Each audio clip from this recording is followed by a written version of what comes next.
The score was 5-love. I was losing badly. It was the semi-finals of a state-level tennis tournament, and I had been completely outplayed. But as I wiped the sweat off my face and looked across the court, I heard my father's voice in my head. Not one of comfort, but one of fierce determination. He wasn't the type to console me with "it's okay." He was the type to say, "Fight until the end." And so I did. I pushed back. I played every point like it was a match point. 5-1, 5-2, 5-3, 5-4. The momentum was shifting. I could feel it. And for a moment, I actually thought I could win this. And then, in one final rally, my opponent hit a shot that I couldn't reach. 6-4, match over. Not how you expect stories of determination to go, right? I lost, but I walked off that court with something far more valuable than a trophy. The realization that you don't always win, even with sheer determination. But as long as you give your best, it doesn't matter. And this lesson wasn't just from tennis, it was from my family. Growing up in a house with 4 generations under one roof was like living a masterclass of life and business. Every dinner table conversation was a mix of past wisdom and future ambition. My great-grandparents were the embodiment of resilience. Having built a life from scratch, they taught me that setbacks are just setups for comebacks. My grandfather believed in the power of togetherness. He nurtured a loving bond within the family. And my father was the risk taker. He was all about taking action.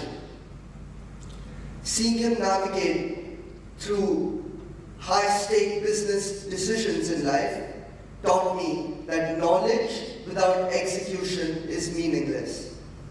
And my mother, with her quiet strength and empathy, taught me the power of uplifting others. She is the unsung hero of the family's success. These values weren't just spoken, they were lived. And then there's my brother, my silent superpower. His unwavering support and guidance have given me the courage to explore my passions and hobbies. He taught me the importance of being in the moment and to always dream big and aim high.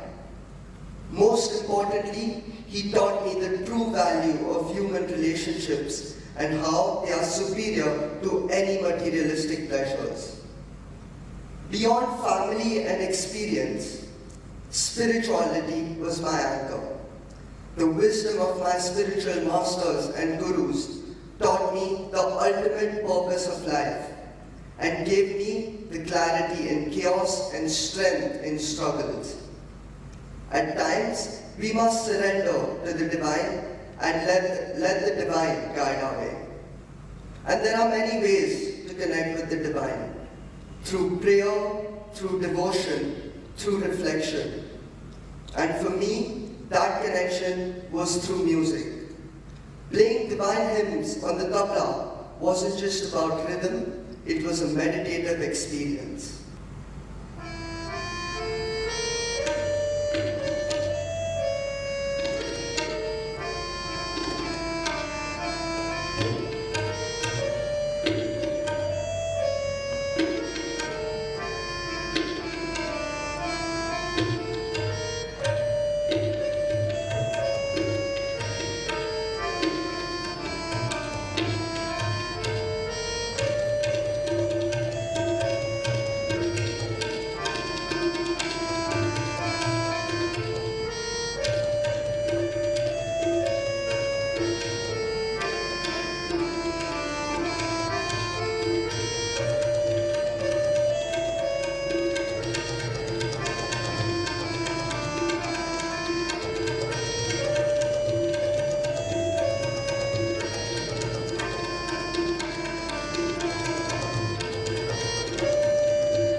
mother placed my tiny hands on the tabla.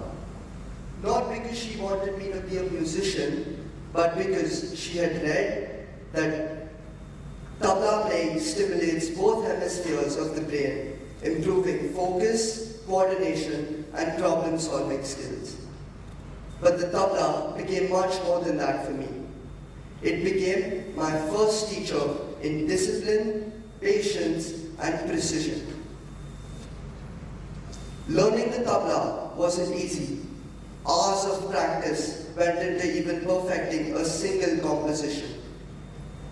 And that's where I learned that mastery isn't about talent, it's about dedication. It taught me that greatness isn't achieved in a moment, but in the unseen hours of practice. Later in life, when I picked up a tennis racket, I realized the same principles applied. The coordination and timing I developed from the tabla helped me in tennis. Understanding when to strike, when to hold back, and when to adjust. The tennis also brought something new. It gave me the ability to stay in the fight, no matter the score. But it needed one more element, and that was self-confidence, self-belief, and confidence. If you don't trust yourself in the crucial points, you'll hesitate, and hesitation costs you points, games, and matches. And that's where I found an unexpected teacher, modeling. Modeling, at first, I thought modeling was just about looking good in front of a camera. But I quickly realized that it's about a lot more than that. It's about owning your narrative, understanding your presence, and commanding a room. If I had to define my superpower, it wouldn't just be one thing. It wouldn't be tennis or the tabla or business alone. It's a fusion of them all. It's the ability to bring the discipline from tennis into my tabla practice. It's the ability to use the patience that I gained from tabla in making business decisions. It's about using the adaptability from modeling in different life situations.